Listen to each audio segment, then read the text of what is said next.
बिस्मिल्लाहिर्रहमानिर्रहीम। देसी हिकमत टिप्स चैनल देखने वाले तमाम मेरे बहनों को, मेरे भाइयों को मैं अपने चैनल पे खुशामदीद कहता हूँ। उम्मीद है कि आप अल्लाह के फ़ज़ल करम, उसके रहमत से आप सब ठीक होंगे। और हमारी दुआ है कि जो भी बीमार है अल्लाह ताला उसको शिफा दे, उसको सेहत कुल्ली अता करे। तो आज मैं आपकी खिदमत में एक बहुत ज़बरदस्त टिप्स लेके आया हूँ।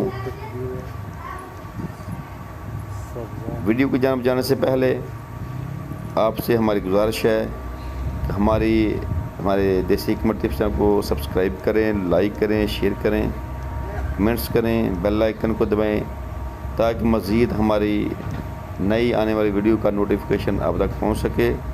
और हमारी वीडियो को मुकम्मल ज़रूर देखा करें ताकि आपको इल्म हो कि ये नुस्खा किस तरीके से आपने तैयार करना है और इसको इस्तेमाल किस तरीके से करना है।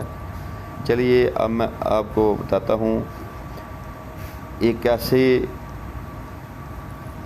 अज्जा, एक ऐसी दवाई, एक ऐसे दरख्त के पत्ते जिससे आपके दांत मज़बूत होंगे।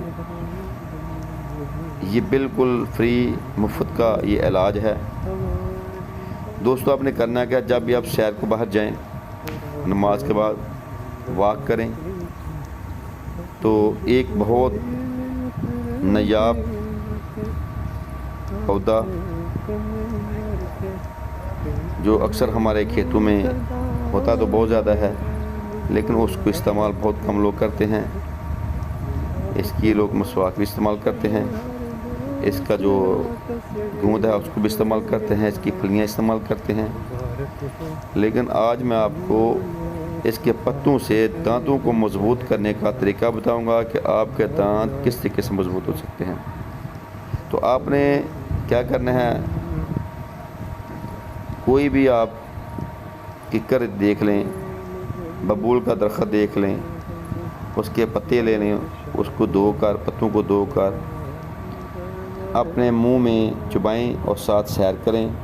सुबह सुबह अच्छे तरीके से चबाएं, जिस तरह पान को आप खाते हैं इस तरह उस पत्तों को अच्छे तरीके से चबाएं। जब ये बिल्कुल बारीक पानी की तरह हो जाएं, इसका जो लाभ है अगर मुंह के अंदर चला जाए तो कोई नुकसान नहीं है।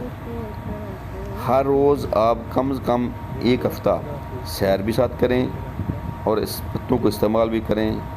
इंशाल्लाह आपके जो इससे और भी बहुत ज़्यादा फ़ायदा हासिल होंगे। आपके दांत भी मज़बूत होंगे, आपके जो मुंह से बदबू आती है, स्मेल आती है, वो भी ख़त्म हो जाएगी।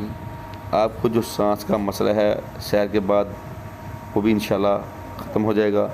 बहुत ज़बरदस्त कामयाब ये टिप्स है। उम्मीद है कि आपको पसंद आएगी। अब दीजिए इजाज़त।